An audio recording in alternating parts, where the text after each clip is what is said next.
एक साधु की कहानी। एक बार एक गांव में एक साधु रहता था जो भगवान पर बहुत विश्वास रखता था।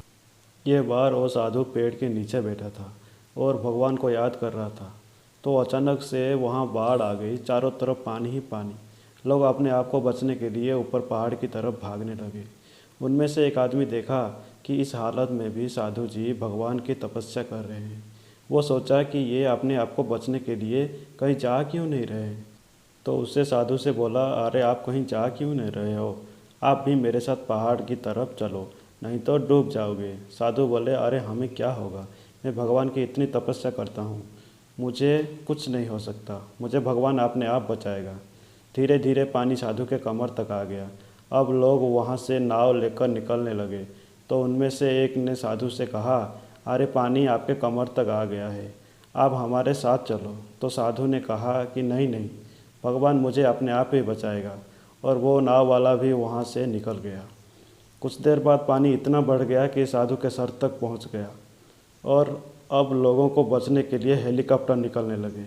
एक हेलीकॉप्टर साधु के पास आया, जो कि आखिरी हेलीकॉप्टर था।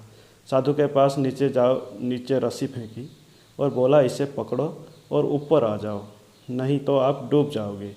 ये आखिरी हेलीकॉप्टर है और आपके पास में दूसरा कोई रास्ता नहीं है बचने के लिए। साधु कहाँ, ये रस्सी आप वापस ऊपर खींच लो, अरे, और आप चले जाओ। मुझे भगवान के ऊपर पूरा भरोसा है, वो मुझे बचा लेगा। पानी काफ़ी ऊपर आ गया, पेड़ डूब गया और साधु की भी डूबने से मौत हो गई।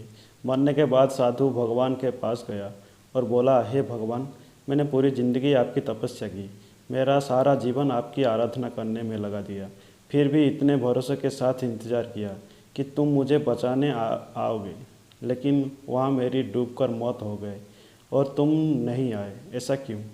भगवान बोले, मूर्ख इंसान, एक नहीं 3 बार आया था।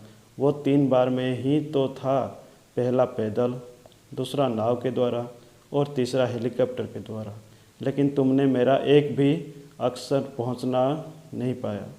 पता नहीं किसका इंतज़ार कर रहा था। इस तरह से ज़िंदगी में हमें ऊपर वाला बहुत से मौका देता रहता है, लेकिन हम सब उस मौके को ठुकरा कर पता नहीं किस चीज़ का इंतज़ार कर रहे होते हैं कि वो होगा तभी मैं करूँगा, और इस बात पर अड़े रहते हैं कि एक वक्त के बाद वो मौका हाथ से निकल जाता है और हम कुछ नहीं कर पाते हैं। तो आज का सीख है, तो कभी भी अच्छे समय का इंतज़ार मत करो, जो भी करना है आज और अभी से शुरू कर दो। ऐसे नई नई कहानी सुनने के लिए हमारे चैनल को सब्सक्राइब कीजिए।